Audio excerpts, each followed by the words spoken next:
Dear friends, ബാങ്കിലെ section officers SO recruitment notification വന്നിരിക്കുകയാണ്. IBPS 11 ബാങ്കിലേക്കുള്ള റിക്രൂട്ട്മെൻറ്റ് നോട്ടിഫിക്കേഷനാണ്. തീർച്ചയായിട്ടും ബാങ്കിൽ ഇപ്പോൾ വർക്ക് ചെയ്യുന്ന ഏറ്റവും മെജോറിറ്റി ആൾക്കാർ ബിടെക്കാരാണ്. കുറേ അധികം നാളായിട്ട് റിക്രൂട്ട്മെൻറ്റിൻ്റെ ട്രെൻഡ് എങ്ങനെയായിരുന്നു? ബിടെക്കാർ അവരുടെ സബ്ജക്റ്റ് പ്രയോറിറ്റി അത്ര കൊടുക്കാതെ ബാങ്കിങ് സെക്ടറിലേക്ക് കയറാനും, പിന്നെ അതിൽ തന്നെ ഈ സ്പെഷ്യലിസ്റ്റ് ഓഫീസേഴ്സിന് ഓരോ സബ്ജക്റ്റുകാർക്കും ചാൻസസ് ഉണ്ട്. പ്രധാനമായിട്ടുള്ള പോസ്റ്റുകൾ പറഞ്ഞാൽ IT ഓഫീസേഴ്സ് ഉണ്ട്, അഗ്രികൾച്ചർ ഫീൽഡ് ഓഫീസേഴ്സ് ഉണ്ട്, ലോ ഓഫീസേഴ്സ് ഉണ്ട്, HR ഓഫീസേഴ്സ് ഉണ്ട്, മാർക്കറ്റിംഗ് ഓഫീസേഴ്സ് ഉണ്ട്. അപ്പോൾ ഇങ്ങനെ ആ സെക്ടറുകളിലെല്ലാം ജോബുണ്ട്.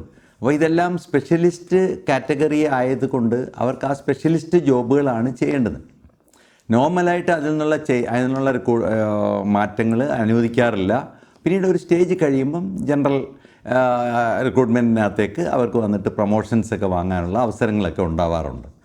നോർമലായിട്ട് അവരുടെ സ്പെഷ്യലിസ്റ്റ് തന്നെയാണ് അവരുടെ റിക്രൂട്ട്മെൻറ്റിൻ്റെ ഓപ്പർച്യൂണിറ്റി. അവർക്കും അവരുടെ സബ്ജക്റ്റ്, അവർ ഡിഗ്രിക്ക് പ്രൊഫഷണൽ കോഴ്സിൽ പഠിച്ച സബ്ജക്റ്റിൽ ജോലി ചെയ്യാനുള്ളൊരു അവസരം കിട്ടും. അതാണ് ഏറ്റവും പ്രധാനം.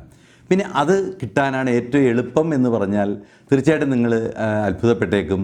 ഏറ്റവും എളുപ്പം ഒരു ബിടെക്കാരന് ഈ ബാങ്കിൻ്റെ എക്സാമിന് പ്രിപ്പയർ ചെയ്യുന്ന ഒരു ബിടെക്കാരന് അവർക്ക് സ്പെഷ്യലിസ്റ്റ് പോസ്റ്റ് കിട്ടാൻ വളരെ എളുപ്പമാണ്. അപ്പോൾ ഞാൻ എക്സ്പ്ലെയിൻ ചെയ്തേക്കാം അത്യാവശ്യമുള്ളത്. അപ്പോൾ അതിൻ്റെ പാറ്റേൺ ഒന്ന് എക്സ്പ്ലെയിൻ ചെയ്തേക്കാം. പ്രിലിമിനറി എക്സാമുണ്ട്, ഫൈനലുണ്ട്. പ്രിലിമിനറി എന്ന് പറയുമ്പോഴേക്ക് 100 ക്വസ്റ്റ്യൻസിൻ്റെ ഒരു എക്സാമാണ്. അത് 25 വീതമുള്ള 4 സെക്ടറുകളാണ്, 4 സെക്ഷനാണ്. അതിനകത്ത് ഇംഗ്ലീഷുണ്ട്, റീസണിംഗ് ഉണ്ട്, ക്വാണ്ടിറ്റേറ്റീവ് ആപ്റ്റിറ്റ്യൂഡ് ഉണ്ട്, പ്രൊഫഷണൽ നോളജ് ഉണ്ട്.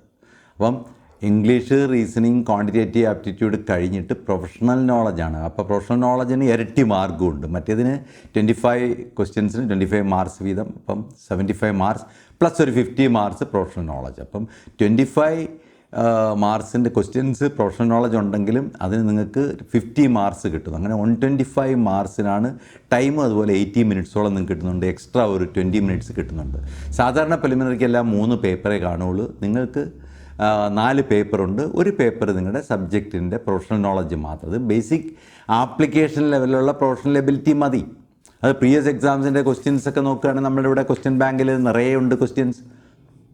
നമ്മുടെ ഓൺലൈൻ സൈറ്റിൽ കയറാമെന്നുണ്ടെങ്കിൽ വളരെയധികം ക്വസ്റ്റ്യൻസ് നിങ്ങൾക്ക് ചെയ്തു നോക്കാൻ പറ്റും. അപ്പോൾ ഇതെല്ലാം നമുക്ക് വളരെ ഈസി ആയിട്ട് കവർ ചെയ്യാൻ പറ്റുന്ന ഒരു സംഭവമാണ് ഈ പ്രിലിമിനറിയുടെ എക്സാം. പ്രിലിമിനറി ക്വാളിഫൈ ചെയ്ത് കഴിഞ്ഞാൽ പിന്നെ റിയൽ പ്രിപ്പറേഷനിലേക്ക് നമ്മൾ വരണം. അപ്പോൾ പിന്നെയും നമ്മൾ വരുന്നത് 4 പേപ്പേഴ്സുള്ള അടുത്ത സെക്ഷനാണ്. അവിടെ ഏത് തന്നെയാണ് നോർമലായിട്ട് നമ്മൾ അഗ്രികൾച്ചർ ഓഫീസേഴ്സിനെല്ലാം ഇത് തന്നെയേ ഉള്ളൂ. എല്ലാ ഓഫീസേഴ്സിനും മാത്രം ഈ പ്രൊഫഷണൽ നോളജ് കൂടാതെ ക്വാണ്ടിറ്റേറ്റീവ് ആപ്റ്റിറ്റ്യൂഡിന് പകരം ഒരു ജനറൽ നോളജൂടെ, ജനറൽ കറണ്ട് അഫേഴ്സാണ് ഇൻക്ലൂഡ് ചെയ്തേക്കുന്നത്. അപ്പോൾ ജനറൽ അവയർനെസ്സിൻ്റെ ഒരു പേപ്പറാണ് മാത്സിനെ റീപ്ലേസ് ചെയ്യുന്നത്. അത് കൂടുതലും നമ്മുടെ എല്ലാ ഓഫീസേഴ്സിനും ഒക്കെ ഉള്ളൂ. IT ഓഫീസേഴ്സിനെല്ലാം കമ്പൾസറി ആയിട്ട് ക്വാണ്ടിറ്റേറ്റീവ് ആപ്റ്റിറ്റ്യൂഡ് ചെയ്തിരിക്കണം. ഇനി സെക്കൻഡ് വരുമ്പോഴേക്ക് നമ്മൾ മെയിൻ എക്സാം പ്രിലിമിനറി ക്വാളിഫൈ ചെയ്തവർക്ക് നമുക്ക് മെയിൻ എലിജിബിലിറ്റി ആവുന്നു. അവിടെയും നമ്മൾ ഇംഗ്ലീഷ് ലാംഗ്വേജിന് ഒരു 30 മാർക്സിനുണ്ട്, ടെസ്റ്റ് ഓഫ് റീസണിങ് അതുപോലെ ഒരു 40 മാർക്സിനുണ്ട്, ക്വാണ്ടിറ്റേറ്റീവ് ആപ്റ്റിറ്റ്യൂഡും 30 മാർക്സേ ഉള്ളൂ. അപ്പോൾ ഇത് മൂന്നിനും അത്ര പ്രയോറിറ്റി ഇല്ല, 100 മാർക്സേ ഉള്ളൂ. അപ്പോൾ 30 മാർക്സ് ഇംഗ്ലീഷും ക്വാണ്ടിറ്റേറ്റീവും 30 മാർക്സ് വീതം, ടെസ്റ്റ് ഓഫ് റീസണിങ്ങിനും 40 മാർക്സ്. അത് ബാങ്ക് എക്സാമിന് പ്രിപ്പയർ ചെയ്യുന്നവർക്ക് ആ ഒരു ലെവലിലുള്ള കുറച്ച് സിമ്പിളായിട്ടുള്ള ക്വസ്റ്റ്യൻസ് ആയിരിക്കും ഇതിന് കിട്ടുന്നത്. വളരെ ഈസി ആയിട്ട് നിങ്ങൾക്കത് കവർ ചെയ്യാൻ പറ്റും. പിന്നെ സ്പെഷ്യാലിറ്റി ഉള്ളത് പ്രൊഫഷണൽ നോളജിൻ്റെ ആണ്. പ്രൊഫഷണൽ നോളജിൻ്റെ 100 മാർക്കിൻ്റെ ഉണ്ട്. 50 ക്വസ്റ്റിനേ ഉള്ളൂ 100 മാർക്ക്. അപ്പോൾ നിങ്ങളുടെ പ്രൊഫഷണൽ അവയർനെസ് നിങ്ങൾ അത്യാവശ്യം ഒബ്ജക്റ്റ് ടൈപ്പ് ക്വസ്റ്റ്യൻസ് അത്ര ടഫൊന്നുമല്ല, ആപ്ലിക്കേഷൻ ലെവലിലാണ് കൂടുതലും വരുന്നത്. ബാങ്കിങ് ഫിനാൻഷ്യൽ ആപ്ലിക്കേഷനിൽ നമ്മൾ യൂസ് ചെയ്യേണ്ടുന്നതും സ്വാഭാവികമായിട്ടും നമ്മൾ ചോദിക്കുന്ന പ്രീവിയസ് എക്സാമിൻ്റെ ക്വസ്റ്റ്യൻസ് നോക്കുമ്പോൾ നിങ്ങൾക്കൊരു ക്ലാരിറ്റി ഉണ്ട്. അപ്പോൾ ഇതെടുത്ത് ഒന്ന് പ്രിപ്പയർ ചെയ്ത് കഴിഞ്ഞാൽ നിങ്ങൾക്കെല്ലാം, അതുപോലെ തന്നെ അഗ്രികൾച്ചർ ഓഫീസേഴ്സിനും അതുപോലെ തന്നെയാണ്. അവർക്ക് agriculture based, allied activities based ഉള്ള ക്വസ്റ്റ്യൻസ് ആണ്. അപ്പോൾ അഗ്രികൾച്ചർ റിലേറ്റഡ് ആയിട്ടുള്ള എല്ലാ കോഴ്സുകളും പഠിച്ചവർക്ക് ഇതിന് എലിജിബിലിറ്റി ഉണ്ട്. അപ്പോൾ അവർക്കും ഈസി ആയിട്ട് അവർക്കത് കയറാൻ പറ്റും. അതുപോലെ എല്ലാ ഓഫീസേഴ്സിനാണ് ജനറൽ അവയർനെസ്സിന് പകരം സ്വാഭാവികമായിട്ട് അവർക്ക് മാത്സിന് പകരം അവർക്ക് ജനറൽ അവയർനെസ് പേപ്പറാണ് അവർക്ക് കൂടുതലും ഉള്ളത്. അപ്പോൾ അതും കൂടെ അവരൊന്ന് നോക്കിയിട്ട് ബാക്കി അവരുടെ പ്രൊഫഷണൽ നോളജും കൂടെ ആകുമ്പോൾ അവർക്കും ഈസി ആയിട്ട് കവർ ചെയ്യാൻ പറ്റും. അവർക്കൊക്കെ ഡിസ്ക്രിപ്റ്റീവ് ഉണ്ട്. അവർക്കെല്ലാം ഡിസ്ക്രിപ്റ്റീവ് ഒരു 25 മാർക്സ് ഇൻക്ലൂഡ് ചെയ്യുന്നുണ്ട്. IT ഓഫീസേഴ്സിനത് തന്നെ, അതേപോലെ തന്നെ അഗ്രികൾച്ചർ ഓഫീസേഴ്സിനുണ്ട്, ബാക്കിയുള്ള ലീഗൽ ഓഫീസേഴ്സിനുണ്ട്. ഇവർക്കെല്ലാം തന്നെ 25 മാർക്കുകളുടെ സ്ക്രിപ്റ്റും അവർ കവർ ചെയ്യേണ്ടതായിട്ടുണ്ട്. അങ്ങനെ 225 മാർക്സാണ് അവരുടെ ഫൈനലിന് വരുന്നത്. ഇത് കഴിഞ്ഞിട്ടാണ് അവരുടെ ഇൻ്റർവ്യൂ വരുന്നത്. ഇൻ്റർവ്യൂ അതുപോലെ ആപ്ലിക്കേഷൻ ലെവലുള്ള ബേസിക് ക്വസ്റ്റ്യൻസ് മാത്രമേ ഉള്ളൂ. ആ ഇൻ്റർവ്യൂ കഴിയുമ്പോഴേക്ക് അവർക്ക് ഫൈനൽ സെലക്ഷനിലേക്ക് വരും.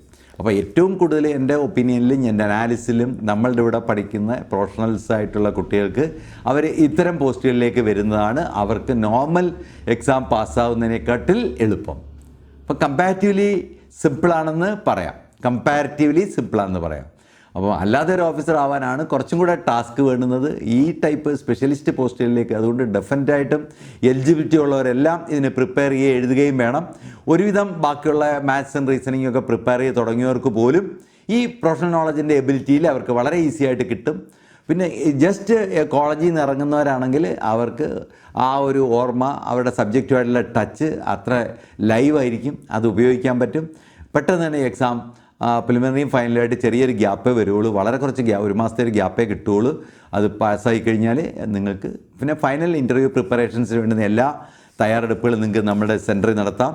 അവിടെ മോക്ക് ഇൻ്റർവ്യൂവും ക്ലാസ് എല്ലാം ഉണ്ട്. തീർച്ചയായിട്ടും പ്രിലിമിനറി സെലക്ഷൻ കഴിഞ്ഞ് ഫൈനൽ സെലക്ഷനിലേക്ക് വരുമ്പോൾ ഫൈനൽ സെലക്ഷൻ ക്വാളിഫൈ ചെയ്താൽ ഉറപ്പായിട്ടും നമ്മളുടെ ഇൻ്റർവ്യൂ ആ ബാച്ചിൽ ചേർന്നിട്ട് ആ ഇൻ്റർവ്യൂ ബാച്ചിൽ മാക്സിമം പെർഫോം ചെയ്ത് വളരെയധികം മോക്ക് ഇൻ്റർവ്യൂസ് എടുക്കാനുള്ള ഒരു സൗകര്യമുണ്ട്. അതെടുത്ത് ഫ്രീ ആയിട്ട് വളരെ ഈസി ആയിട്ട് നേടണം. നമ്മൾ ഇൻ്റർവ്യൂവിന് അപ്പിയർ ചെയ്യാൻ നിങ്ങൾക്ക് എല്ലാവർക്കും ഒരു നല്ല സെലക്ഷന് വേണ്ടിയുള്ള ചാൻസാണ് ഈ ഒരു ഓപ്പർച്യൂണിറ്റി. തീർച്ചയായിട്ടും അപ്ലൈ ചെയ്യണം. നമ്മുടെ ഓഫ്ലൈനും ഓൺലൈനും രണ്ടും ഉണ്ട്. ഓൺലൈൻ ആപ്പിൽ നമ്മൾ കയറുകയാണെങ്കിൽ ഇതിൻ്റെ എല്ലാം നിങ്ങൾക്ക് മോഡൽ ക്വസ്റ്റ്യൻസ് കിട്ടും. ഇതെല്ലാം ചെയ്യാൻ പറ്റും, കുറേ വർക്ക് ചെയ്യാൻ പറ്റും, ടൈം സേവ് ചെയ്യാൻ പറ്റും, ടൈം ബൗണ്ട് പ്രാക്ടീസ് പറ്റും. ഇതൊക്കെ ചെയ്യാനുള്ളൊരു അവസരം തീർച്ചയായിട്ടും ഉണ്ടാക്കിയിരിക്കണം. ഇതാണ് നിങ്ങൾക്ക് സ്പെഷ്യലായിട്ട് നമ്മൾ ഇപ്പോൾ ഉള്ള ഗിഫ്റ്റ് ഞങ്ങളെ അറിയിക്കുന്നത്. ഓക്കെ.